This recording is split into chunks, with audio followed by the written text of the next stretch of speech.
Narito na naman tayo para sa isang napaka-sweet at nakakakilig na love story nila Kalingap Edu at Ate Viancy. Una mo ay aking makilala at kung ano ako'y tanggap para sa pagpapatuloy ng ating love story ay ito ang pagpapatuloy ng kanilang Hong Kong trip. Ito nga ang kanilang unang gabi sa Hong Kong at dahil dyan ay lumabas muna sila para kumain ng masasarap na pagkain sa Hong Kong at pagkatapos nito ay naggala-gala muna sila dahil kilala ang Hong Kong sa maraming mga magagandang lights display at dito makikita natin na manghang-mangha talaga si Ate Viancy dahil first time niya na makapunta dito sa Hong Kong at ito na nga ang mga nangyari sa kanilang night na gala.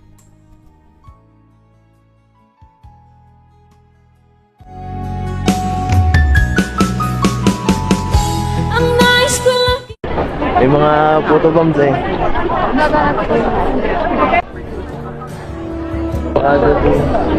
Sabay, sabay.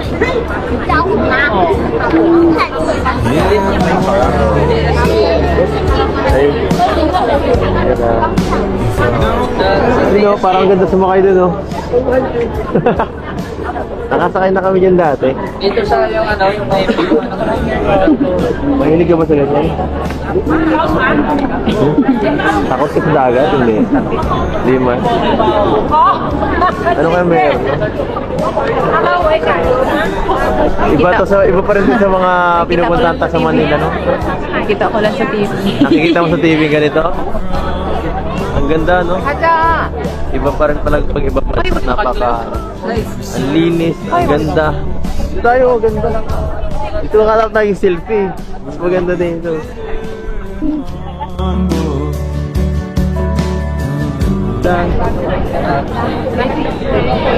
Hindi ka nilalamig?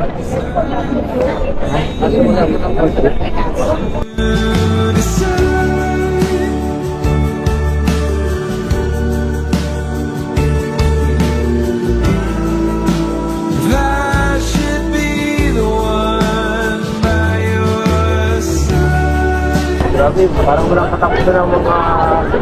kung ano ako'y tanggap mo na hindi ka rin nag-alinlangan pa. Sobrang one of a kind talaga ang mga memories na kanilang nabuo sa unang gabi pa lamang ng kanilang Hong Kong trip. Napakaganda pala talaga dito. Sana nga ay malagi na silang makapunta ng magkasama dito.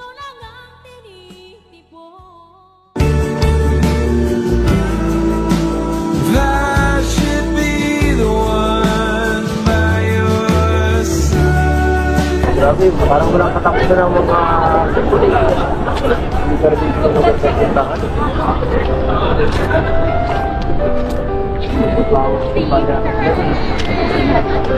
Medyo walay lang tayo eh.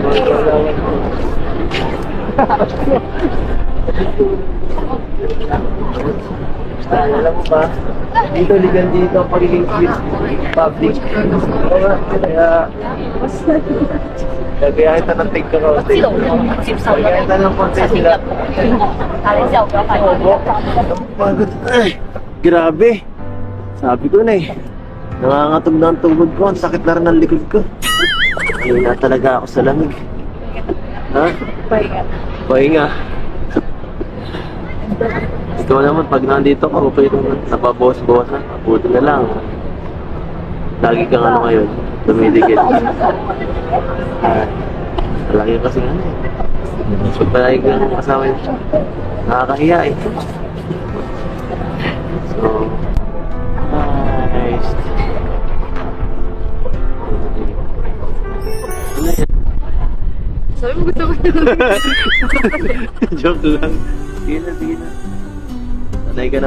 Naman ang bawat panaginip ko, ikaw lang ang tinig. Medyo napagod na nga sila kaya uupo muna sandali ang dalawa. Ito ang kanilang unang alone time na silang dalawa lamang at walang ibang nanggugulo. Kaya makakapag-usap talaga sila ng masinsinan at ito na nga ang pagpapatuloy nito.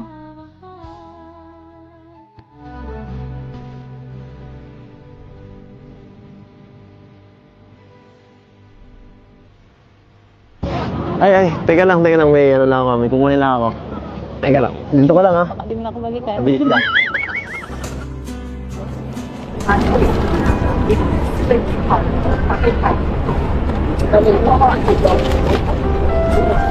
Para sa'yo. Siyempre.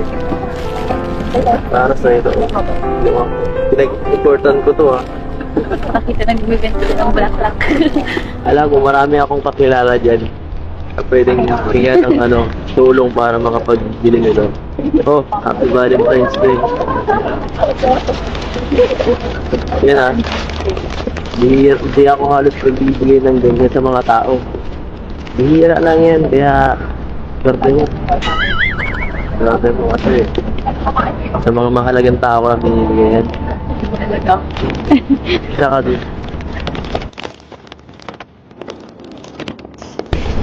Saka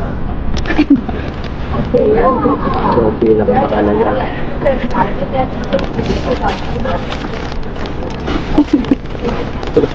O bakit?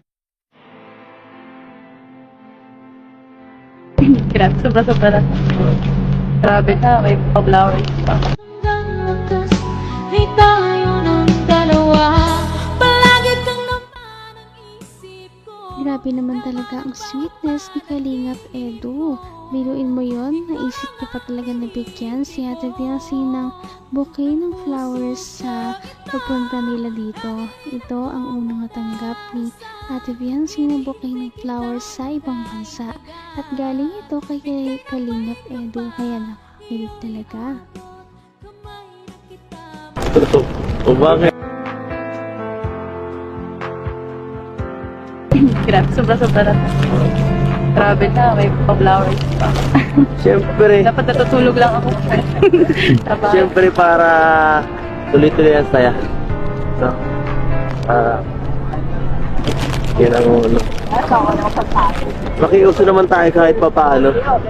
Makiuso naman tayo sa mga millennial kahit pa paano. Next month lang ng Valentine's. Uy. Sigurado seryoso ka? Ako pa lang.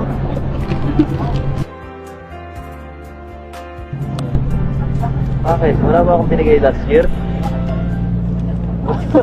Wala. Baka nalimutan ko lang. Kaya di ako nakapagbigay. Alam mo, ito siguro ang pinakamagandang Valentine's Day sa buong buhay ko. Oh. Ako din siguro kasi nasa ibang bansa. Oo. Tapos kasama pa kita, no?